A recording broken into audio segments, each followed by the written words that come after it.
আসসালামু আলাইকুম। আজকের গল্প আমরা আছি, লিখেছেন হরিনারায়ণ চট্টোপাধ্যায়। ছেলেবেলা থেকে আমার ভূত খোঁজার নেশা। যখনই পোড়ো বাড়ির খোঁজ পেয়েছি, যেটা ভূতেদের আস্তানা, সব কাজ ফেলে সেখানে গিয়ে হাজির হয়েছি। গুরুজনদের হাজার নিষেধ সত্ত্বেও রাত কাটিয়েছি সেখানে, কিন্তু ভূতের সন্ধান পাইনি। কতবার যে শ্মশানে ঘুরেছি তার ঠিক ঠিকানা নেই। অমাবস্যার রাতে কুকুর শেয়ালদের আগুন জ্বলা চোখ দেখেছি।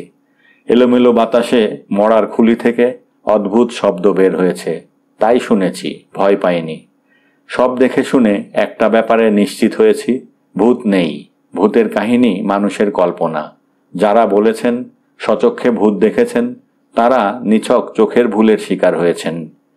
সভা সমিতিতে বন্ধু বান্ধবদের আসরে সরবে ঘোষণা করেছি, যে যাই বলুক, ভূতটুত নেই। প্ল্যানচেট একটা নিছক ধাপ্পাবাজি। ঠিক এমনই সময় একটা চিঠি এলো। চিঠিটা লিখেছে শৈলেন, আমার কলেজের অন্তরঙ্গ বন্ধু শৈলেন দাস। শৈলেনও আমার মতো বিশ্বাস করত ভূত নেই।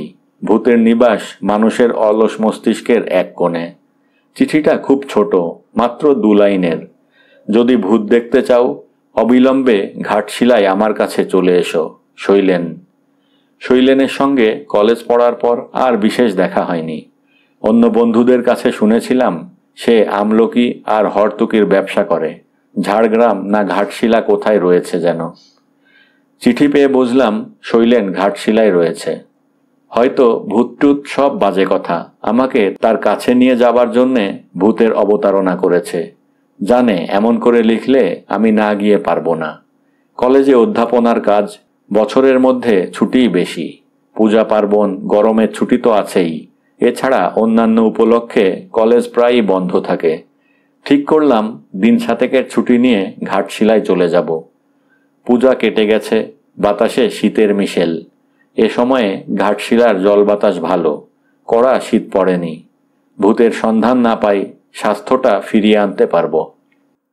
যে কথা সেই কাজ। সুটকেস আর বিছানা নিয়ে হাওড়া স্টেশনে গিয়ে হাজির হলাম। ট্রেন ছাড়ার দেরি ছিল। কামরার এক কোণে মালপত্র রেখে একটা পত্রিকা কিনে বেঞ্চের উপর বসলাম। একটা গল্পের লাইন 2 পড়েছি। হঠাৎ পরিচিত কণ্ঠে চমকে উঠলাম, আরে কি খবর? মুখ তুলে অবাক হলাম। সামনে দাঁড়িয়ে শৈলেন, বগলে খবরের কাগজ, হাতে রঙিন ব্যাগ। খবর আর কি, ভূত দেখবার জন্য তুই তো নেমন্তন্ন করেছিলি। ভূতের উল্লেখে শৈলেনের মুখটা ম্লান হয়ে গেল, 2 চোখে আতঙ্কের ছায়া। সে চুপচাপ দাঁড়িয়ে রইল। কি রে, কথা বল। কি বলবো, ব্যাপারটা আমিও ঠিক বুঝতে পারছি না। তোর কথা মনে হলো, তাই তোকে চিঠি লিখলাম। ভালোই করেছিস। ভূত যদি না পাই, তোর ঘাড়ে চেপে 7টা দিন তো খেয়ে আসি। শৈলেন বলল, চল, এবার ট্রেন ছাড়বার সময় হয়েছে। তুই কোন কামরায় উঠেছিস? আঙুল দিয়ে কামরাটা দেখিয়ে দিলাম। দুজনে উঠে পাশাপাশি বসলাম। ট্রেন ছাড়তে আমি জিজ্ঞেস করলাম, কি ব্যাপার বলতো? তুই তো 7 জন্মে ভূত বিশ্বাস করতিস না।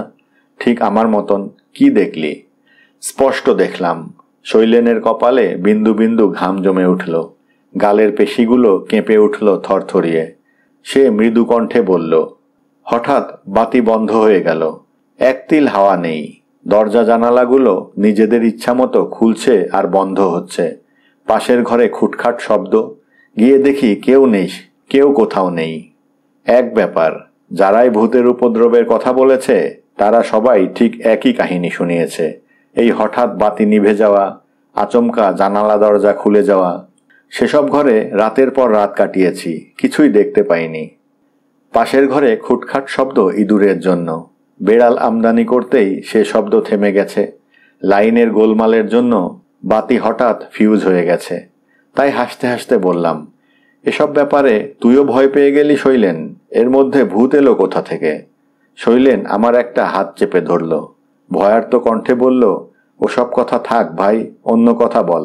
যা দেখবার গিয়েই দেখবি। কাজেই অন্য কথা পারলাম, শৈলেনের ব্যবসার কথা। তারপর তোর ব্যবসা কেমন চলছে বল। শৈলেন বলল, প্রথম প্রথম তো বেশ ভালোই চলছিল। আমলকি আর হরতুকি কোনোটাই কিনতে হতো না। ট্রাক নিয়ে জঙ্গলে গিয়ে স্রেফ পেড়ে নেওয়া, তারপর সেই ট্রাক বড় বাজারে নিয়ে আসা। ইদানিং মুশকিল হয়েছে। কি মুশকিল? যারা সব জঙ্গল ইজারা নিচ্ছে তারা জঙ্গলে ঢুকতে দিচ্ছে না।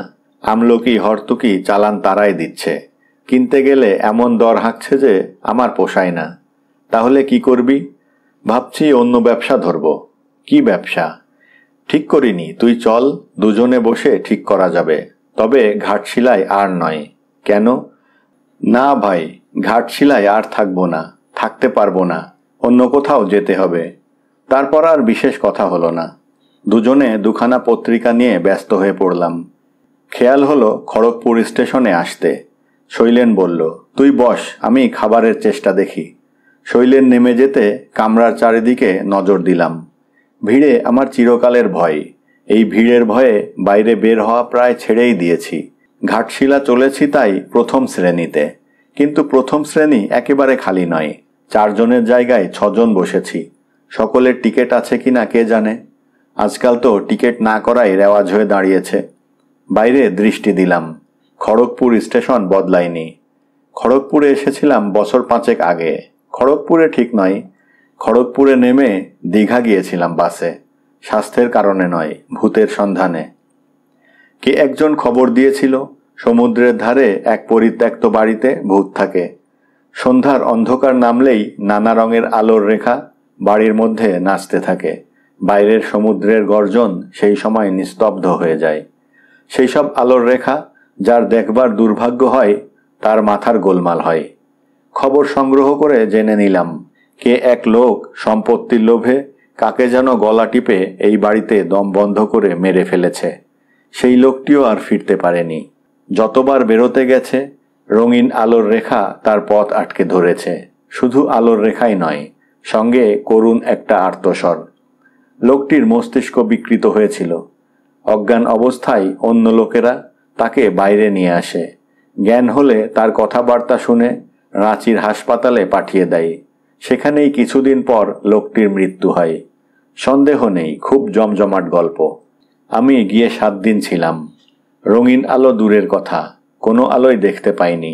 শুধু ভাঙা ছাদের মধ্যে দিয়ে সমুদ্রের ঝড়ো হাওয়া হু হু শব্দে বইত। সেই হাওয়ায় জরাজীর্ণ বাড়ির পলেস্তারা ঝুপঝুপ করে খসে পড়ত। দীঘার ভূতের ব্যাপারে নিমগ্ন ছিলাম। খেয়াল হলো ট্রেন নড়ে উঠতে। তাই তো ট্রেন ছেড়ে দিল, অথচ শৈলেন কোথায়? শৈলেন না উঠতে পারলেই মুশকিল। এই প্রথম মনে পড়ল শৈলেনের চিঠিতে তার বাসার কোনো ঠিকানা ছিল না। অবশ্য তাতে খুব অসুবিধে হতো না। ঘাটশিলা এমন কিছু বড় জায়গা নয়, সেখানে বাঙালিও কম নেই। তাদের কাছে শৈলেন দাসের আস্তানা পাওয়া দুরূহ হতো না। একটু পরেই শৈলেন এসে দাঁড়ালো। কি রে, ট্রেন ছেড়ে দিয়েছে, কোথায় ছিলি? একেবারে গরম ভাজিয়ে আনতে একটু দেরি হয়ে গেল, ছুটতে ছুটতে হাতল ধরেছি, নে খা। শৈলেন প্রচুর গরম লুচি এনেছে, লুচি আর তরকারি। খাওয়ার পর ভর পেটে বেশ একটু ঢুলুনি এলো। যখন চোখ খুললাম তখন ট্রেন ঘাটশিলা স্টেশনে ঢুকছে। বেশ লম্বা ঘুমিয়েছি। চোখ চেয়ে দেখলাম পাশে শৈলেন নেই। বগলে বিছানা, হাতে সুটকেস ঝুলিয়ে তৈরি হয়ে নিলাম। একটু এগোতেই দেখলাম শৈলেন দরজার কাছে দাঁড়িয়ে আছে। স্টেশনে নামা গেল। বেশ কনকনে হাওয়া বইছে, পাহাড়ি ঠান্ডা। স্টেশনের বাইরে আসার পর শৈলেন বলল, তুই এখানে দাঁড়া, আমি একটা সাইকেল রিক্সা ডেকে নিয়ে আসি। এখান থেকে বেশ দূর, রঙ্কিনী দেবীর মন্দিরের কাছে আমার ডেরা। শৈলেন সিঁড়ি বেয়ে বাইরে নেমে গেল। আবছা অন্ধকার, তার মধ্যে দিয়ে দেখলাম প্রচুর সাইকেল রিক্সা গাদাগাদি করে দাঁড়িয়ে আছে। গোটা 3 ট্যাক্সিও রয়েছে। 10 মিনিট, 15 মিনিট, 20 মিনিট কাটল। শৈলেনের আর দেখা নেই। আশ্চর্য, সাইকেল রিক্সা ডাকতে এত দেরি হবে কেন? আধ ঘন্টা কাটবার পর বিরক্ত হয়ে মালপত্র নিয়ে বাইরে এসে দাঁড়ালাম। বাইরে তখনও গোটা 6 সাইকেল রিক্সা দাঁড়িয়ে আছে। একজনকে জিজ্ঞাসা করলাম, রঙ্গিনী দেবীর মন্দির চেনো? হ্যাঁ হুজুর, বৈঠিয়ে। সাইকেল রিক্সা চালক হাত থেকে বাক্স বিছানা নিয়ে পাদানিতে রাখল। দরদস্তুরও করতে দিল না। উঠে বসলাম। শৈলেনের অদ্ভুত আচরণের কোনো কারণ খুঁজে পেলাম না। এ ধরনের রসিকতা অভদ্র জনচিত। দেখা হলে সেটা বলে দেব। বেশ অনেকটা পথ। ঝাঁকুনিতে কোমরে ব্যথা হয়ে গেল। সাইকেল রিক্সাওয়ালাকে যখনই জিজ্ঞেস করি আর কত দূর রে, সে বলে, আ গিয়া হুজুর। অবশেষে মন্দির নজরে এলো। তার কাছে একতলা বাড়িও দেখতে পেলাম। কাছে যখন আর কোনো বাড়ি নেই, তখন ওটাই শৈলেনের আস্তানা হবে। সাইকেল রিকশার ভাড়া মিটিয়ে বাক্স বিছানা নিয়ে দরজার সামনে গিয়ে দাঁড়ালাম। হাত দিয়ে ঠেলতেই দরজা খুলে গেল। তার মানে দরজা ভেজানো ছিল। ভিতরে জমাট অন্ধকার। সুটকেস খুলে টর্চ বের করলাম। আমাকে ভয় দেখাবার জন্য শৈলেনের বদমাইশি। আগে ভাগে চলে এসে বাড়ির মধ্যে ঢুকে কোনো ফন্দি আঁটছে। ঘরের কোণে টর্চের আলো পড়তেই চিৎকার করে উঠলাম। মেঝের ওপর শৈলেন পড়ে রয়েছে চিত হয়ে, দুটি চোখ বিস্ফারিত। মনে হয় খুব ভয় পেয়েছে। দুকশ বেয়ে রক্তের স্রোত গড়িয়ে পড়ছে।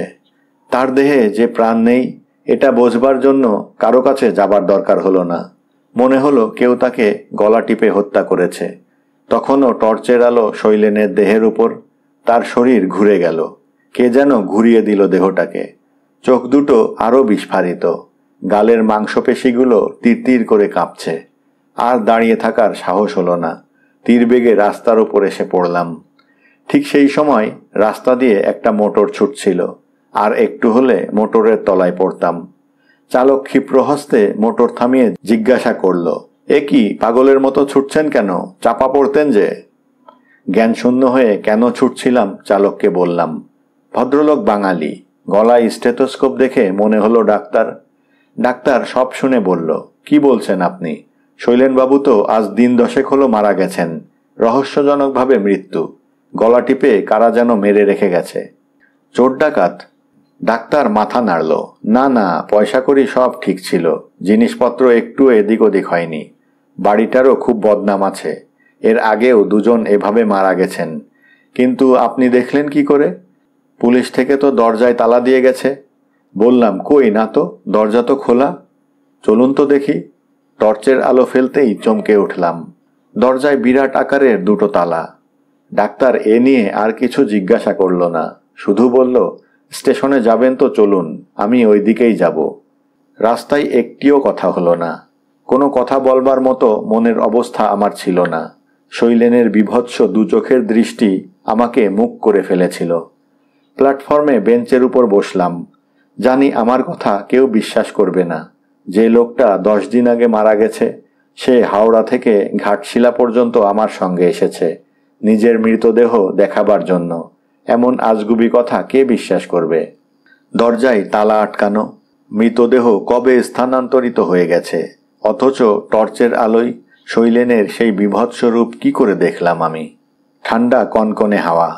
কানের পাশে মৃদু কণ্ঠ, আমরা আছি, আমরা আছি, অবিশ্বাস করো না।